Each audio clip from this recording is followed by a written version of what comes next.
Hi friends, welcome to ಐಜಿಸ್ cooking channel. ಇವತ್ತಿನ ವಿಡಿಯೋದಲ್ಲಿ ನಾವು ಫಿಶ್ ರವಾ ಫ್ರೈಯನ್ನು ಹೇಗೆ ಮಾಡ್ಕೊಳ್ಳೋದು ಅಂತ ನೋಡೋಣ. ತುಂಬ ಟೇಸ್ಟಿಯಾಗಿ ಹಾಗೆ ಪರ್ಫೆಕ್ಟಾಗಿ ನಾವು ಈ ಫ್ರೈಯನ್ನು ಹೇಗೆ ಮಾಡ್ಕೊಳ್ಬಹುದು ಅಂತ ಇವತ್ತಿನ ವಿಡಿಯೋದಲ್ಲಿ ನಾನು ತೋರಿಸ್ಕೊಡ್ತಾ ಇದ್ದೀನಿ.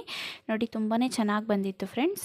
ಇದನ್ನು ಯಾವ ರೀತಿಯಾಗಿ ಮಾಡ್ಕೊಳ್ಳೋದು ಅಂತ ನೋಡೋಣ. ಅದಕ್ಕಿಂತ ಮುಂಚೆ ಇನ್ನು ಯಾರೆಲ್ಲ ಚಾನಲನ್ನು ಸಬ್ಸ್ಕ್ರೈಬ್ ಮಾಡ್ಕೊಳ್ಳೋದು ನೋಡ್ತಾ ಇದ್ದೀರಾ, ದಯವಿಟ್ಟು ಚಾನಲನ್ನು ಸಬ್ಸ್ಕ್ರೈಬ್ ಮಾಡಿಕೊಂಡು ಪಕ್ಕದಲ್ಲೇ ಇರುವಂತಹ ಬೆಲ್ ಐಕಾನ್ನ ಕ್ಲಿಕ್ ಮಾಡ್ಕೊಳ್ಳಿ ಫ್ರೆಂಡ್ಸ್. ಇದರಿಂದ ನಾನು ನೆಕ್ಸ್ಟ್ ಅಪ್ಲೋಡ್ ಮಾಡುವಂತಹ ಇದೇ ರೀತಿಯ ಇನ್ನಷ್ಟು ಒಳ್ಳೆ ವಿಡಿಯೋಗಳು ನಿಮಗೆ ಸಿಗ್ತಾ ಹೋಗುತ್ತೆ. ಬನ್ನಿ ಇದನ್ನು ಹೇಗೆ ಮಾಡ್ಕೊಳ್ಳೋದು ಅಂತ ನೋಡ್ತಾ ಹೋಗೋಣ.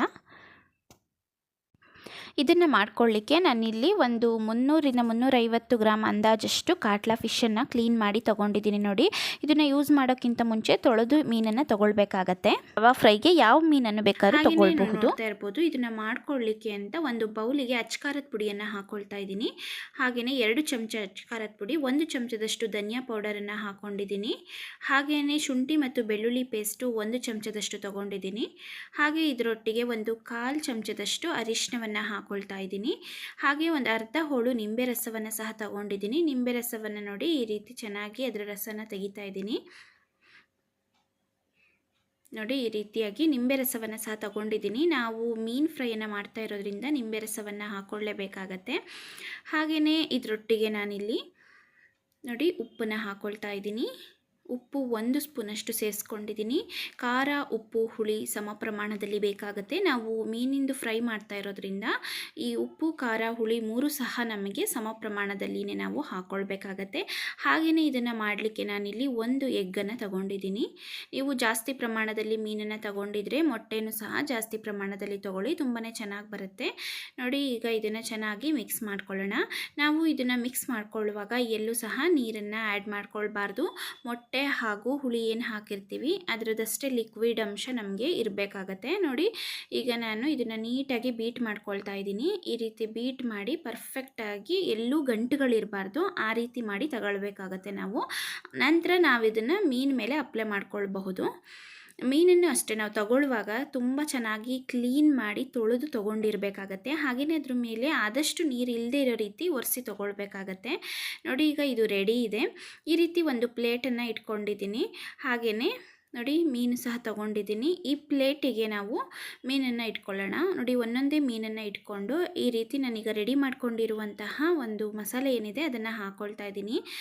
ನೋಡಿ, ಈ ರೀತಿ ಚೆನ್ನಾಗಿ ಮೀನಿಗೆ ಎಲ್ಲ ಕಡೆ ಆಗೋ ರೀತಿಯಲ್ಲಿ ಕೈಯಿಂದನೇ ಹಾಕ್ಕೊಳ್ಳಿ.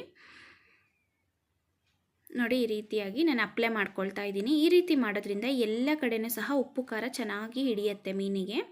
ತುಂಬ ಈಸಿಯಾಗಿ ಮಾಡ್ಕೊಳ್ಬಹುದು. ಹೆಚ್ಚು ಇಂಗ್ರೀಡಿಯೆಂಟ್ಸ್ಗಳನ್ನ ಸಹ ನಾನಿಲ್ಲಿ ಯೂಸ್ ಮಾಡ್ಕೊಳ್ತಾ ಇಲ್ಲ. ಮೀನು ಆಗಿರೋದ್ರಿಂದ ಉಪ್ಪು, ಖಾರ, ಹುಳಿ 3 ಸಹ ಸಮ ಪ್ರಮಾಣದಲ್ಲಿ ಇದ್ದರೆ ನಿಜವಾಗ್ಲೂ ತುಂಬಾ ಪರ್ಫೆಕ್ಟಾಗಿ ಬರುತ್ತೆ ಮೀನಿನ ಫ್ರೈ. ಹಾಗೆ ನಾನು ಮಾಡ್ಕೊಂಡಿದ್ದಂತಹ ಮಸಾಲೆ ನಾನು ತಗೊಂಡಿದ್ದಂತಹ ಮೀನಿಗೆ ಪರ್ಫೆಕ್ಟಾಗಿ ಕರೆಕ್ಟ್ ಆಯಿತು. ನೋಡಿ, ಈ ರೀತಿ ಮಾಡಿ ತಗೊಂಡಿದ್ದೀನಿ. ಈ ರೀತಿ ಆದ ನಂತರ ನಾವು ಇದನ್ನು ಒಂದು 15 ನಿಮಿಷಗಳ ಕಾಲ ಈ ರೀತಿ ಒಂದು ಮುಚ್ಚಳವನ್ನು ಮುಚ್ಚಿ ಇಟ್ಕೊಳ್ಬೇಕಾಗತ್ತೆ. ಹಾಗೆಯೇ ಇದನ್ನು ರವಾ ಫ್ರೈ ಮಾಡ್ತಿರೋದ್ರಿಂದ ನಾನಿಲ್ಲಿ ರವೆ ತಗೊಳ್ತಾ ಇದ್ದೀನಿ. ನೋಡಿ, ಒಂದು ಅರ್ಧ ಬೌಲಷ್ಟು ರವೆನ ಯೂಸ್ ಮಾಡ್ಕೊಂಡಿದ್ದೀನಿ. ಹಾಗೆ ಈ ರವೆಗೆ ಒಂದು ಸ್ವಲ್ಪ ಉಪ್ಪು ಹಾಕ್ಕೊಂಡಿದ್ದೀನಿ, 1/4 ಚಮಚದಷ್ಟು. ಹಾಗೆಯೇ ಇದಕ್ಕೆ ಕೊತ್ತಂಬರಿ ಸೊಪ್ಪನ್ನು ಸಹ ಹಾಕ್ಕೊಳ್ಬೋದು, ತುಂಬ ಚೆನ್ನಾಗಿರುತ್ತೆ. ನೋಡಿ, ಈ ರೀತಿ ಒಂದು ಸ್ವಲ್ಪ ಕೊತ್ತಂಬರಿ ಸೊಪ್ಪನ್ನು ಉದುರಿಸ್ಕೊಂಡಿದ್ದೀನಿ. ಈಗ ನಾವು ತಗೊಂಡಿರುವಂತಹ ಮೀನು ಏನಿದೆ ಅದನ್ನು ಈ ರವಾದಲ್ಲಿ ನಾವು ಅದ್ಕೊಳ್ಬೇಕಾಗತ್ತೆ. ಹಾಗೆ ರವೆನ ಒಂದು ಸತಿ ಜಾಸ್ತಿ ಹಾಕ್ಕೊಳ್ಬೇಡಿ, ರವೆನ ಸ್ವಲ್ಪ ಸ್ವಲ್ಪನೇ ಹಾಕ್ಕೊಳ್ಬೇಕಾಗತ್ತೆ. ಬೇಕಾದರೆ ಮತ್ತೆ ತೊಗೊಳ್ಳೋಣ. ನೋಡಿ, ಸ್ವಲ್ಪ ರವೆನ ಹಾಕ್ಕೊಂಡು ನೋಡಿ ಈ ರೀತಿ ಅದ್ತಾ ಇದ್ದೀನಿ. ಇದನ್ನು ತುಂಬ ಲಿಕ್ವಿಡ್ ಅಂಶನ ರವೆ ಒಳಗಡೆ ಬೀಳ್ಸಕ್ಕೆ ಹೋಗಬಾರ್ದು. ನಾವು ಈ ರೀತಿ ಮಾಡಿ ತೊಗೊಳ್ಬೇಕಾಗತ್ತೆ. ನೋಡಿ, ಈ ರೀತಿ ರವೆಯಲ್ಲಿ ಹೊರಳಿಸ್ಬೇಕು ಮೀನನ್ನು. ನೋಡಿ, ಇದೀಗ ರೆಡಿ ಇದೆ, ಇಟ್ಕೊಳ್ತಾ ಇದ್ದೀನಿ. ರವೆ ಏನಿದೆ ಅದನ್ನು ತುಂಬ ನಾವು ಲಿಕ್ವಿಡ್ಡಾಗಿ ಮಾಡ್ಕೊಳ್ಬಾರ್ದು, ಅಂದರೆ ನೀರನ್ನು ತಾಗಿಸ್ಬಾರ್ದು ಅಥವಾ ನಮ್ಮದು ಮಸಾಲೆನ ಹೆಚ್ಚದಕ್ಕೆ ತಾಗಿಸ್ಕೊಳ್ಳಿಕ್ಕೆ ಹೋಗಬಾರ್ದು. ಆವಾಗ ಎಲ್ಲ ಮೀನಿಗೂ ಪರ್ಫೆಕ್ಟಾಗಿ ನಾವು ಈ ರೀತಿ ರವೆಯನ್ನು ಹಚ್ಕೊಳ್ಬಹುದು. ನೋಡ್ತಾ ಇದ್ದೀರಲ್ವ, ಈ ರೀತಿ ರವೆಯನ್ನು ಹರಡಿಕೊಂಡು ನಂತರ ಮೀನನ್ನು ನಾವು ಎದ್ಕೊಳ್ಬೇಕಾಗತ್ತೆ. ನೋಡಿ, ಈ ರೀತಿ ಅದ್ದಿ ತೊಗೊಳ್ತಾ ಇದ್ದೀನಿ. ಆಗ ಮೀನಿಗೂ ಸಹ ರವೆ ಕರೆಕ್ಟಾಗಿ ಹಿಡಿಯುತ್ತೆ. ನೋಡಿ, ಈ ರೀತಿ ಹೊರಳಿಸಿ ತೊಗೊಳ್ತಾ ಇದ್ದೀನಿ. ಇದೇ ರೀತಿಯಲ್ಲಿ ಮಾಡ್ಕೊಳ್ಳಿ. ನಾನು ತಗೊಂಡಿದ್ದಂತಹ ಮೀನಿನ ಒಂದು ಪ್ರಮಾಣ ಏನಿತ್ತು ಅದಕ್ಕೆ ಪರ್ಫೆಕ್ಟಾಗಿ ಆಯಿತು. ನಾನು ಮತ್ತೆ ರವೆಯನ್ನು ಯೂಸ್ ಮಾಡ್ಕೊಳ್ಳಿಲ್ಲ. ನೋಡಿ, ನೋಡಿ ಈ ರೀತಿಯಾಗಿ ಮಾಡಿ ತೊಗೊಂಡಿದ್ದೀನಿ. ನಾನು ತೊಗೊಂಡಿದ್ದಂತಹ ಒಂದು ಅರ್ಧ ಬೌಲಷ್ಟು ರವೆ, ತೊಗೊಂಡಿದ್ದಂತಹ ಈ ಒಂದು 6 ಪೀಸ್ ಮೀನು ಏನಿದೆ ಅದಕ್ಕೆ ಪರ್ಫೆಕ್ಟಾಗಿ ಆಯಿತು. ಈಗ ಇದನ್ನು ಫ್ರೈ ಮಾಡ್ಕೊಳ್ಳೋಣ. ನಾನಿಲ್ಲಿ ಡೀಪ್ ಫ್ರೈ ಮಾಡ್ತಾ ಇಲ್ಲ, ನೀವು ನೋಡ್ತಾ ಇರ್ಬೋದು. ಹಾಗೆಯೇ ಶಾಲೋ ಫ್ರೈ ಮಾಡ್ಕೊಳ್ತಾ ಇದ್ದೀನಿ. ಹಾಗೆಯೇ ನೋಡಿ ಮೀನನ್ನು ಹಾಕ್ಕೊಳ್ತಾ ಇದ್ದೀನಿ ಒಂದೊಂದಾಗಿ. ಎಣ್ಣೆ ಚೆನ್ನಾಗಿ ಕಾಯಬೇಕು, ಕಾಯಿದ ನಂತರ ಹಾಕ್ಕೊಳ್ತಾ ಇದ್ದೀನಿ. ಹಾಗೆಯೇ ನಾವು ಮಾಡ್ಕೊಳ್ಳುವಾಗ ಇದನ್ನು ಒಂದು ಮೀಡಿಯಮ್ ಫ್ಲೇಮಲ್ಲಿ ಇಟ್ಟು ಕುಕ್ ಮಾಡ್ಕೊಳ್ಬೇಕು. ಹೈ ಫ್ಲೇಮಲ್ಲಿ ಯಾವ ಕಾರಣಕ್ಕೂ ಕುಕ್ ಮಾಡಬೇಡಿ. ನೋಡಿ ಮೀಡಿಯಮ್ ಫ್ಲೇಮಲ್ಲಿ ನಾನು ಇದನ್ನು ಬೇಯಿಸ್ಕೊಳ್ತಾ ಇದ್ದೀನಿ. ಇದು ಒಂದು ಹಾಕಿಬಿಟ್ಟು ಒಂದು 2 ಮಿನಿಟ್ಸ್ ಆದ ನಂತರ ಈ ರೀತಿ ತಿರುಗಿಸಿ ಹಾಕ್ಕೊಳ್ಳಿ. ಆವಾಗ ಚೆನ್ನಾಗಿ ಫ್ರೈ ಆಗಿರುತ್ತೆ. ನೋಡಿ ಎಣ್ಣೆಯಲ್ಲಿ ಈ ರೀತಿ ರೋಸ್ಟ್ ಆಗಿರುತ್ತೆ, ತುಂಬ ಚೆನ್ನಾಗಾಗತ್ತೆ ಫ್ರೆಂಡ್ಸ್. ಎಣ್ಣೆನೂ ತುಂಬ ಜಾಸ್ತಿ ಯೂಸ್ ಮಾಡಬೇಕು ಅಂತ ಏನಿಲ್ಲ. ಒಂದು 3ರಿಂದ 4 ಸ್ಪೂನಷ್ಟು ಎಣ್ಣೆನ ಹಾಕ್ಕೊಳ್ಳಿ, ಅದರಲ್ಲೇ ಎಣ್ಣೆ ಇನ್ನೂ ಉಳ್ಕೊಂಡಿರುತ್ತೆ.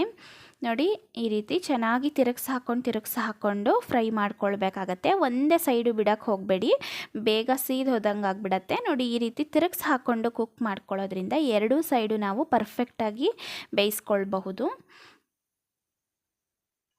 ನೋಡಿ ನಾನು ಈ ರೀತಿ 3ರಿಂದ 4 ಸರಿ ಈ ರೀತಿ ತಿರುಗಿಸಿ ಹಾಕ್ಕೊಂಡು ಬೇಯಿಸ್ಕೊಳ್ತಾ ಇದ್ದೀನಿ. ನಾನು ಹಾಕ್ಕೊಂಡಿದ್ದಂತಹ ಎಣ್ಣೆನೂ ಸಹ ಪರ್ಫೆಕ್ಟಾಗಿ ಆಗಿತ್ತು. ನೋಡಿ ಡೀಪ್ ಫ್ರೈ ಮಾಡೋಕ್ಕಿಂತ ಈ ರೀತಿ ಫ್ರೈ ಮಾಡ್ಕೊಳ್ಳೋದು ಬೆಸ್ಟ್ ಅಂತಲೇ ಅನಿಸುತ್ತೆ ಫ್ರೆಂಡ್ಸ್. ತುಂಬ ಚೆನ್ನಾಗಿ ಬಂದಿತ್ತು. ನೋಡಿ ತುಂಬ ಚೆನ್ನಾಗಿ ಬಂದಿದೆ. ಖಂಡಿತವಾಗ್ಲೂ ಸಹ ಇದೇ ರೀತಿಯಲ್ಲಿ ಟ್ರೈ ಮಾಡ್ಕೊಳ್ಳಿ. ಹಾಗೆ ಹೇಗೆ ಬಂತು ಅಂತ ನನಗೆ ಕಾಮೆಂಟಲ್ಲಿ ತಿಳಿಸಿ. ವಿಡಿಯೋ ಇಷ್ಟ ಆಗಿದ್ದರೆ ಲೈಕ್ ಮಾಡಿ, ಚಾನಲ್ನ ತಪ್ಪದೇ ಸಬ್ಸ್ಕ್ರೈಬ್ ಮಾಡಿಕೊಂಡು ಸಪೋರ್ಟ್ ಮಾಡಿ. Thank you.